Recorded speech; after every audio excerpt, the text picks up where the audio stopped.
and welcome back to the channel.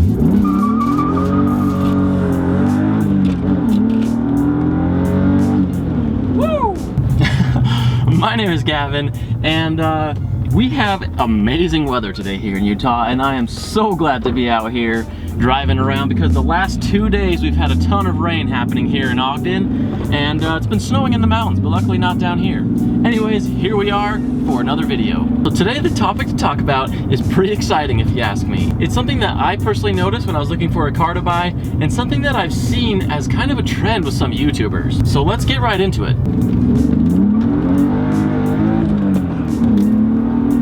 If you've been watching Salomondrin's YouTube channel as well as Parker from Vehicle Virgins, you'll notice that they've been giving away some cars recently, and that's pretty cool. But what the cool thing about that is that I've noticed is that both Alejandro or Salomondrin or Parker from Vehicle Virgins have been buying what Salomondrin calls good old BMWs.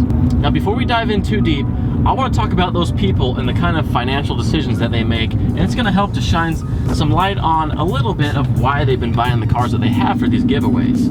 So when you're wealthy and you can afford supercars, if you can afford to buy the ones that are in limited numbers, you're lucky, because those cars in those limited numbers, limited quantities with high demand, when you buy them and spend all that money, it's essentially an investment, because later on down the road you can sell them for at least what you paid for them, if not more than you paid for them. So you can buy and drive all these cool exotic cars and sell them and not really lose any money. And so in line with that type of thinking and these people and how they think, you'll notice that a lot of times Salomondrin, with all the cars that he has, will sometimes say, I had to sell this car, I didn't want to, I liked it, but it just made sense to do it. What he means is he wanted to get rid of it at the time that it made the most financial sense to do so he could either A, make money, or B, at least sell it for what he paid for it. Now there are two main points that I want to talk about today as far as why Salomondrin and Vehicle Virgins keep buying good old BMWs, and the first one has to do with these type of financial decisions. So now let's dive deeper into that one, and then we'll get on to the second, which I think is honestly a little more exciting.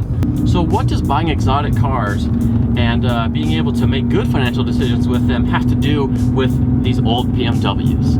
Wouldn't it be awesome if you could buy and drive cars that are so fun to drive and not lose any money? Well, you can, even if you don't have a ton of cash to spend. So first of all, which BMWs are they talking about? Well, the first one that I'm going to talk about is the first car that Salomondrin decided to give away on his channel, and that would be the BMW Z3M Coupe.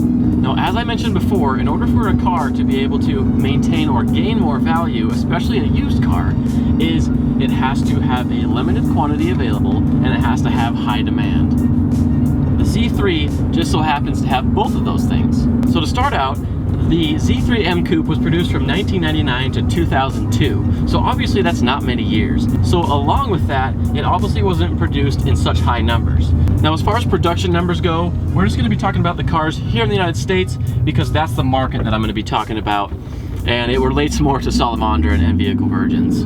So for the earlier versions, the 1998 to 2000, the ones that came with the S52s, like in this E36 M3, there were only about 2,800 produced. And for the later years, the ones from 2001 to 2002 that had the S54, those were only 678 produced in the United States. Now as far as these three BMWs that I'm going to talk about as good old BMWs maintaining or raising value, there's the Z3M Coupe, and then next we're going to talk about the E36 M3, which I'm sitting in right now. So the E36 M3 was produced from 1995 to 1999. So again, not very many years. And just like the Z3M Coupes, the numbers were pretty low in production. So as far as the E36 M3 Coupes, the two doors like I'm sitting in right now, the production number for all of the years combined, 1995 to 1999, were about 18,961 in the United States. Still, again, not very much. As far as all the body styles combined, being the coupes, the four doors, and the convertibles, there were only about 29,000 produced in the United States. So to put those production numbers in perspective so you can get an idea of just how low those are, let's talk about the Ford Mustang GT. Now, we won't talk about production numbers as far as a whole generation of production. We'll just talk about one single year. So in the year 1995, just the Mustang GTs with the V8 engine, Ford produced 47,000 of them. Again, that's just in 1 year. And now onto another car that both Parker from Vehicle Virgins and Alejandro from Salomondrin have purchased, and that is the E46 M3. Now, out of the three BMWs that we're going to talk about today, that one was produced in the highest numbers, but still not very much at all. In all of the production years from 2001 to 2006 that the E46 M3 was made, BMW only produced about 44,000 of those.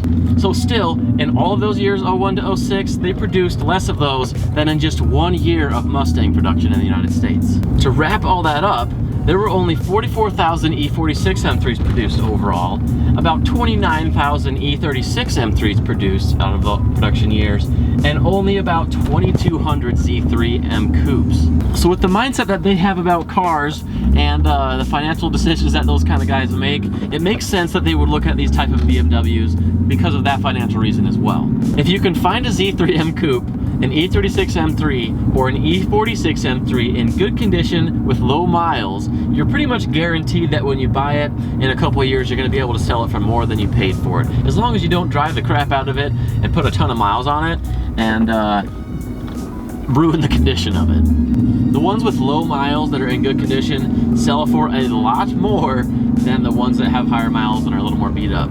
Some of these E3 M Coupes and E36 M3s with really low miles in good condition can sell for over 30,000 bucks. So obviously, now that we've talked about that, the limited numbers are there and the demand is there. With all that financial stuff aside, let's talk about the part that I think is a little more fun and a little more important, and that is the desirability.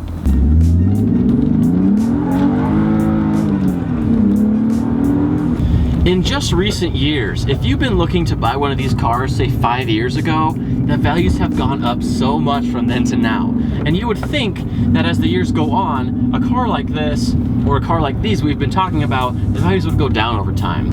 But they haven't. There's been a trend these days for cars to be automatic and for them to be more and more automated with their computer systems, and you're less and less connected. Some cars that are produced these days, the brakes aren't even direct. The steering isn't even direct. They're by wire. You're not even connected to them physically at all. And that may allow you to do more things like have variable steering ratios and stuff like that, but what it means is that you feel less connected to the car. It may be a little less fun to drive because of that reason. It just doesn't feel, they just don't feel as analog, as old school, and just as simple as these old BMWs. And talking about desirability, with Salomondrin's Z3 M Coupe, and when he was in the E46 that he was driving around, the E46 M3, I remember him saying that those were cars that he loved when he was younger, that were his dream cars that he loved to drive. You'll notice that in all of their videos, when they get in those giveaway cars to drive them, they always have a huge smile on their face, and they say that they're a blast to drive. When you drive these cars, they make you feel like you're just being reunited with your old friend from high school that you love to hang out with and cause all your mischief with. But let's look at the Porsche 911R as an example. So at that time that that car was made, the GT3 was only offered with an automatic PDK transmission. And everybody was like, where are the manuals? We miss driving those cars. Obviously, those aren't the ones that are sold in the highest numbers, but those are the kind of cars that give you the best connection and give you the best feeling when you drive them. And so Porsche offered the 911R, and they sold out like that. The 911R was basically a stripped down GT3 that had a 6-speed manual. So it seems to be that the magic formula for this desirability can be found in a lot of these older cars, especially these older BMWs. And that is rear-wheel drive, manual transmission, simple, direct, and analog. And all of those things just give you a better driving experience, the type of experience that you can't find in most of today's sports cars. Now, the ability to buy a fun car and sell it for what you paid for it or more is something that I thought about when I bought this E36 M3 that I'm driving. This one's a 1999, so the last year that they made them only has currently 77,000 miles, but it had 71,000 when I bought it, and is currently worth more than I paid for it. And I've had a lot of fun driving it. Something about all of these cars being available with manual transmissions, having naturally aspirated 6-cylinder engines, having light, good connected chassis that have great handling, just make them a lot of fun. And so in conclusion, with everything that I said about them being smart financially to buy, along with the fact that they kind of give you a feeling that you can't find in today's cars of being so simple, direct, and fun to drive with a manual, those are the reasons why I feel that Parker from Vehicle Virgins and Salomondrin are buying these good old BMWs because they know that they're so good to drive and they know that they're good financial decisions. I want to thank you guys all for joining me today. I hope that you all enjoyed today's episode. If you did, go ahead and give it a big thumbs up. And if you haven't already subscribed, make sure to hit that subscribe button, and I will see you guys next time. Holy shit! 596, 583.